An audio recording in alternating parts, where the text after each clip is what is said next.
K-팝이 전 세계적으로 흥행하면서 한국에서 데뷔하고 싶어하는 소녀들이 많습니다. 그래서인지 한국에서 오디션 프로그램이 열린다고 하면 세계 각지에서 너도 나도 참여하고자 신청서를 제출하죠. 하이브와 CJ ENM이 제작한 오디션 프로그램 알류넥스트의 참가자 명단이 발표되자 무려 절반이 외국 국적을 가졌다는 사실을 알게 되었는데요. 외국 국적 11명 중 무려 7명이 일본 국적이고 나머지는 태국, 미국 국적이 그 뒤를 이었습니다. 그런데 흥미로운 것은 여기에 중국 국적이 한 명도 없었다는 것인데요. 이는 하이브가 애초부터 중국 국적 멤버를 선발하지 않는 것으로 잘 알려졌기 때문입니다. 바로 차이나 리스크 때문이라는데요. 언제부턴가 K-팝 그룹에 중국인 멤버가 있는 그룹이 부쩍 줄어들게 만드는 이 차이나 리스크는 대체 정확히 어떤 것일까요? 이에 대해 중국 언론이 분석한 내용을 공유드려 볼까 합니다. 자세히 알아보시죠. K-팝의 중국인 멤버가 점점 없어지고 있습니다.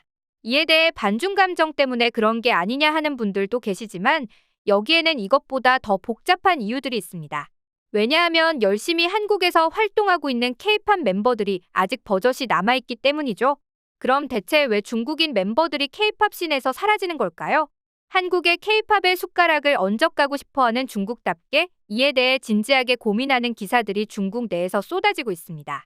제목은 MZ세대의 한국 그룹에서 중국인이 점점 사라지고 있다. 그 이유는 이었습니다. 중화 사상이 가득한 중국답게 몇몇 표현은 거슬리긴 했어도 생각보다 분석이 예리하고 날카로워 고개를 끄덕이게 되는 기사였습니다. 그래서 이에 대해 공유드려 볼까 합니다. 하지만 가장 핵심을 찌르는 답은 쉬쉬하는 듯 이 기사에는 작성되지 않았는데요. 그 부분은 마지막에 따로 추가로 말씀드려 볼까 합니다. K-팝 내에서 중국인이 왜 사라지는지 궁금하신 분들은 끝까지 시청해주세요.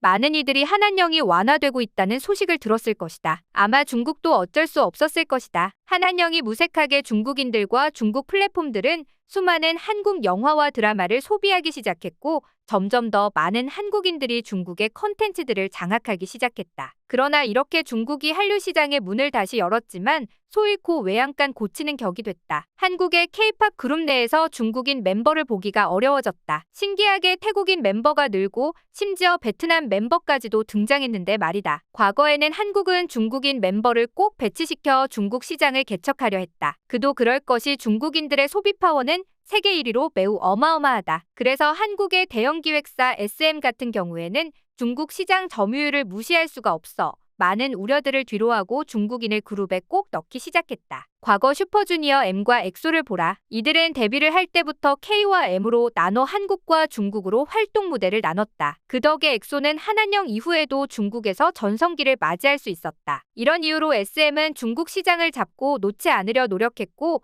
NCT 같은 경우에는 특별히 서브 유닛 웨이비를 만들어 중국에서 활동하도록 했다. 물론 웨이비의 인기는 중국 내에서 그리 크지 못했다. 하지만 지금은 에스파의 닝닝, 여자아이들의 우기와 슈화, 케플러의 샤오팅, 에버글로우의 일원이 유일하다. 이걸 보면 알겠지만 점점 한국의 신인 그룹에 중국인이 줄어들고 있다. 2022년에는 한국의 유명 기획사에서는 중국인 멤버를 배출하지 않았다. 이젠 한국은 일본과 태국 연습생들을 선호한다. 왜 K-팝 시장은 중국인 멤버를 외면했을까? 한국 기획사들은 오래전부터 미국 진출을 꿈꿨다. 그리고 수많은 시도를 했고 그 신호탄이 JYP의 원더걸스다. 하지만 아쉽게도 노바디의 영업하는 실패로 돌아갔다. 그리고 당시 한국에서 엄청난 인기를 끌던 원더걸스는 이를 계기로 한국 시장마저 잃어버렸다. SM도 이런 시도를 했다. 소녀시대에게 더보이즈라는 노래를 주며 미국 시장을 개척하기 위해 노력했다. 하지만 반응은 평범한 수준에 그쳤다. 이들의 아쉬운 성적을 지켜본 YG는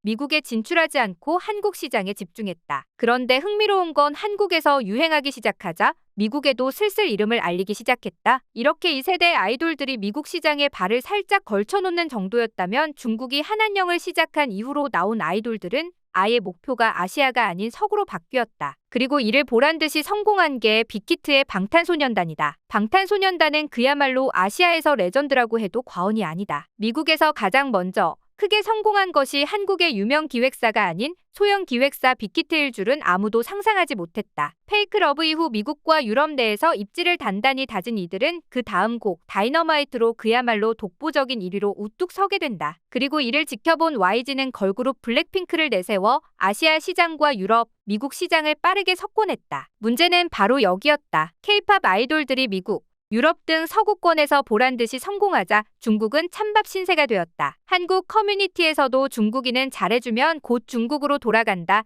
중국 멤버들은 중국에서 성공하기 위한 발판으로만 한국 아이돌 데뷔를 꿈꾼다 등의 이야기가 심심치 않게 보인다. 이런 말이 나오게 된 계기는 중국인 멤버들이 계약 만료로 평화롭게 결별한 적이 거의 없기 때문이다. 중국의 기획사들은 이들에게 위약금을 물어줄 테니 계약 해지를 하고 중국으로 오라고 꼬드기고, 사실상 한국보다 중국을 더 좋아했던 이들은 뒤도 돌아보지 않고 중국으로 돌아오는 것이다. 이런 행위들이 반복되자 이제는 다른 중국인 연습생들의 앞길마저 막아버리기 시작했다. 이제 한국 기획사들은 중국인 아이돌 멤버가 갑자기 자신들을 버리고 고향으로 떠날지 아닌지까지 판단해야 한다. 이런 리스크에도 불구하고 중국인 멤버들을 활용하는 것이 이득이라면 모르겠지만 이젠 그런 매력조차 없다. 중국에서 가장 인기가 많은 건 중국인 멤버가 아니라 한국인 멤버들이기 때문이다. 에스파는 한국인 멤버 카리나가, NCT 드림은 한국인 멤버인 재민, 세븐틴의 경우에는 한국인 멤버인 원우가 제일 인기가 많다. 이런 이유로 중국인들의 데뷔 가능성은 더더욱 낮아지고 말았다. 기사는 여기까지였는데요.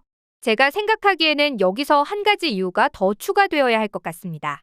바로 정치적 리스크인데요. 아무래도 중국 언론이다 보니 이 부분에 대해서는 언급 자체를 하지 않는 것 같습니다. 중국은 어느 순간 갑자기 한한령을 내리는 것처럼 한국을 협박하는 수단을 사용하고 있습니다. 그리고 중국의 정부가 결정을 내리면 자연스레 중국인 멤버들은 두말 없이 이 결정을 따르죠. 정치와 연예계를 분리해 생각하는 한국과는 아주 딴판입니다. 중국과 필리핀 간 남중국해 영유권 분쟁과 관련해 중국이 입장을 내놓자마자 중국인 멤버들은 하나같이 중국을 옹호하는 의사를 공개적으로 밝히기도 했는데요. 이뿐만 아니라 중국인 아이돌들이 우리나라 명절 때마다 절을 안에서 기사가 나고 중국과 관련된 이슈 하나만 터지면 바로 SNS에 하나의 중국 이런 식으로 정치적 입장을 내놓다 보니 곤란한 경우가 많습니다. 이처럼 이런 일이 있을 때마다 중국인들은 중국 편을 들고 자연스레 중국에 너무 의존했던 한국 K-팝 산업은 휘청거릴 수밖에 없었습니다. 그래서 이젠 해외로 눈을 돌리게 되었고 그 결과도 아주 성공적입니다. 더 이상 중국의 협박에 쩔쩔 맬 필요가 없다는 것이죠. 게다가 음반 판매보다 더 큰 수익을 버는 것이 공연인데 중국은 아예 공연을 못한다는 큰 단점이 있습니다. 그래서 더 이상 중국 시장은 매력적으로 느껴지지가 않는 것입니다. 그래서 기사도 이젠 굳이 중국인이 없어도 잘 나가는 한국에 대해 아쉬움을 드러냈죠. 한때 한한령으로 인해 중국 내에서 한류가 끊기지 않을까 하는 걱정과 우려가 있었습니다. 하지만 위기를 기회로 만드는 한국답게 오히려 이를 계기로 한국은 전화위복을 만들어냈는데요. 이젠 한국은 더 넓은 세계로 뛰어들고 있습니다. 그러자 당연히 중국은 한국의 컨텐츠를 몰래 시청해올 수밖에 없었는데요. 21일 가요계와 관세청 수출입 무역 통계에 따르면 올해 1에서 4월 중국으로의 K-팝 음반 수출액은 1,898만 1천 달러, 즉 한화로 252억 원이나 됐다고 합니다. 2022년에 비해 195%나 증가한 수치였죠. 역시 문화는 강제로 막는다고 막아지는 게 아니라는 생각이 드는데요. 앞으로도 한국의 문화가 더욱 많은 사랑을 받길 바라며 오늘의 영상 마치겠습니다.